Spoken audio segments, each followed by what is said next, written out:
Welcome to Y2K சமையல். இன்னைக்கு ரொம்ப சூப்பரான சுவையான வெஜிடபிள் குருமா செய்யறது எப்படின்னு பார்க்க போறோம். இந்த குருமா சப்பாத்தி பூரி பரோட்டாக்கு சூப்பரான காம்பினேஷன். ஹோட்டல்ல செய்யற குருமா மாதிரி நல்ல கமகமன்னு வாசனையா ரொம்ப டேஸ்டியான வெஜிடபிள் குருமா செய்யறது எப்படின்னு பார்க்க போறோம். வாங்க வீடியோக்குள்ள போலாம். அதுக்கு முன்னாடி Y2K சமையலுக்கு நீங்க புதுசுன்னா சேனலை சப்ஸ்கிரைப் பண்ணுங்க. மறக்காம பக்கத்துல இருக்க பெல் ஐகானை கிளிக் பண்ணுங்க. தேவையான பொருட்கள் டிஸ்கிரிப்ஷன்ல கொடுத்திருக்கேன், பார்த்துக்கங்க.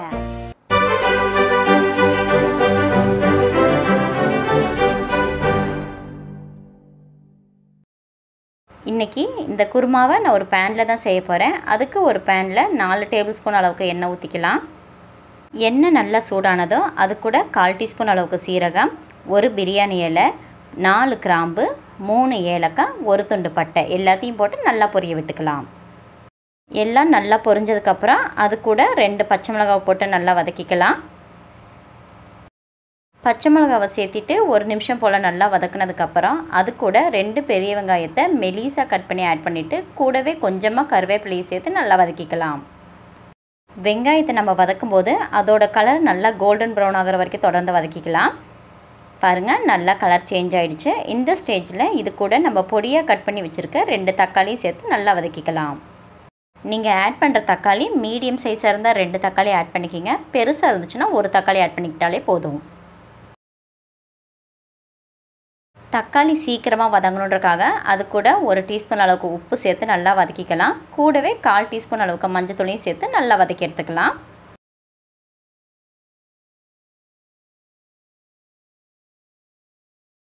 தக்காளி நல்லா வெந்து ஒரு பேஸ்ட் ரேஞ்சுக்கு ஆகிடுச்சு. இந்த ஸ்டேஜில் இது கூட 1 டீஸ்பூன் அளவுக்கு இஞ்சி பூண்டு பேஸ்ட்டு சேர்த்து நல்லா வதக்கிக்கலாம். இஞ்சி பூண்டோட பச்சை வாசனை போகிற வரைக்கும் தொடர்ந்து வதக்கிக்கலாம். இது வரைக்கும் நம்ம தண்ணி எதுவும் ஆட் பண்ணலை. தண்ணி ஆட் பண்ணாமலே பச்சை வாசனை போகிற வரைக்கும் நல்லா வதக்கிக்கலாம். பச்சை வாசனை போனதுக்கப்புறம் அது கூட 1 டேபிள் ஸ்பூன் அளவுக்கு மிளகாய்த்தூள், 1 டீஸ்பூன் அளவுக்கு மல்லித்தூள், 1 டீஸ்பூன் அளவுக்கு கரம் மசாலா சேர்த்து நல்லா வதக்கிக்கலாம். நம்ம ஆட் பண்ண மசாலா எல்லாம் தக்காளியோடு சேர்த்து 1 நிமிஷம் போல் நல்லா வதக்கிக்கலாம். பச்சை வாசனை போகணுன்றது அவசியம் இல்லை, ஓரளவுக்கு வதங்கினாலே போதும். மசாலாவெல்லாம் நல்லா மிக்ஸ் பண்ணதுக்கப்புறம் அது கூட பொடியாக கட் பண்ணின கேரட் பீன்ஸ் 1 கப், வேக வச்ச பட்டாணி 1 கப், ஒரு உருளைக்கிழங்கு தோல் உரிச்சது, 1 கப் அளவுக்கு சோயா சேர்த்து நல்லா வதக்கிக்கலாம். இந்த குருமாவை நான் பேனில் செய்கிறனால பட்டாணியை வேக வச்சு ஆட் பண்ணியிருக்கிறேன். நீங்கள் குக்கரில் செய்கிறதா இருந்தால் பட்டாணியை வேக வைக்க வேண்டியதில் அப்படியே ஆட் பண்ணிக்கலாம். நம்ம ஆட் பண்ண வெஜிடபிள்ஸ் எல்லாம் மசாலாவோடு சேர்த்து 1 நிமிஷம் போல் நல்லா குக் பண்ணிக்கலாம். குக் பண்ணதுக்கப்புறம் அது கூட 1 டம்ளர் அளவுக்கு தண்ணி ஆட் பண்ணிவிட்டு அடுப்பை மீடியம் ஃப்ளேமில் வச்சு குக் பண்ண ஆரம்பிச்சிடலாம். நம்ம ஆட் பண்ணியிருக்க வெஜிடபிள்ஸ் எல்லாம் இப்படியே கவர் பண்ணி ஒரு 5 நிமிஷம் போல் வேக வச்சுக்கலாம். அதுக்குள்ளே நம்மளுக்கு தேவையான தேங்காய் மசாலா ரெடி பண்ணிடலாம். ஒரு மிக்ஸி ஜாரில் 1 கப் அளவுக்கு துருவன தேங்காய், 10 முந்திரி பருப்பு, 1 டேபிள் ஸ்பூன் அளவுக்கு சோம்பு போட்டு நல்லா பேஸ்ட் மாதிரி அரைச்சிக்கலாம். முந்திரி பருப்பு நம்ம எந்த அளவுக்கு ஆட் பண்ணுறோமோ அந்த அளவுக்கு நம்ம செய்கிற குருமா வந்து நல்லா க்ரீமியாக இருக்கும். நம்ம அரைக்கிற பேஸ்ட்டு நல்லா நைஸாக இருக்கணும்.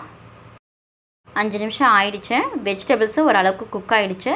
இந்த ஸ்டேஜில் நம்ம அரைச்சி வச்சுருக்க தேங்காய் பேஸ்ட்டை ஆட் பண்ணி நல்லா மிக்ஸ் பண்ணிக்கலாம். பேஸ்ட் எந்த அளவுக்கு நைஸாக இருக்கோ அந்த அளவுக்கு நம்ம செய்கிற குருமாவும் வந்து நல்லா திக்காக இருக்கும். வெஜிடபிள்ஸை ஆட் பண்ணதுக்கப்புறம் அடுப்பை மீடியம் ஃப்ளேமில் வச்சு குக் பண்ணிகிட்டு இருந்தோம். இப்போது நம்ம பேஸ்ட்டை ஆட் பண்ணதுக்கப்புறம் அடுப்பை ஹை ஃப்ளேமில் வச்சு குக் பண்ண ஆரம்பிச்சிடலாம். குருமா உங்களுக்கு எந்த அளவுக்கு திக்காக வேணும்னு நினைக்கிறீங்களோ அந்த அளவுக்கு நீங்கள் தண்ணி ஆட் பண்ணிக்கிங்க. நான் வந்து ஒரு திக்கான கன்சிஸ்டன்சியில் தான் இந்த குருமா வைக்க போகிறேன். அதனால் 2 டம்ளர் அளவுக்கு தண்ணி ஆட் பண்ணியிருக்கிறேன்.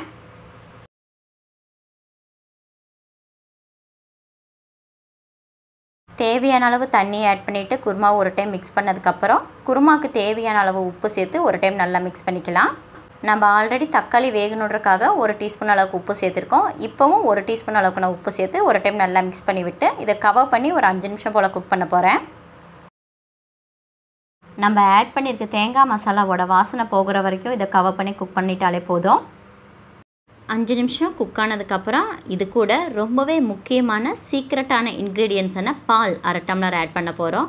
அதாவது இந்த பால் காய்ச்சி ஆறின பால். அது கூடவே 1 டீஸ்பூன் அளவுக்கு சர்க்கரை ஆட் பண்ணிக்கலாம். இது எல்லா ஹோட்டல்லையும் ஆட் பண்ணக்கூடிய சீக்ரெட் இன்க்ரீடியன்ட்ஸ்.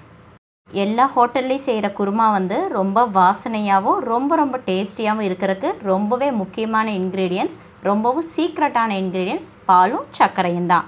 இந்த ரெண்டையும் நீங்கள் சேர்த்து இந்த குருமாவை செஞ்சு பாருங்கள். வீட்டில் இருக்கவங்க நீங்கள் செஞ்சதாகவே நம்ப மாட்டாங்க. அந்த அளவுக்கு ரொம்ப டேஸ்டியாக இருக்கும். பால் ஆட் பண்ணதுக்கப்புறம் ஒரு 3 நிமிஷம் போல் குக் பண்ணாலே போதும். நம்மளுக்கு தேவையான திக்கான கன்சிஸ்டன்சியில் ரொம்ப கமகமான சூப்பரான ஹோட்டல் ஸ்டைல் குருமா ரெடி ஆகிடுச்சு. ஃபைனலாக மேலால் கொஞ்சமாக கொத்தமல்லி இலையை தூவி இறக்குனா சூப்பரான குருமா ரெடி.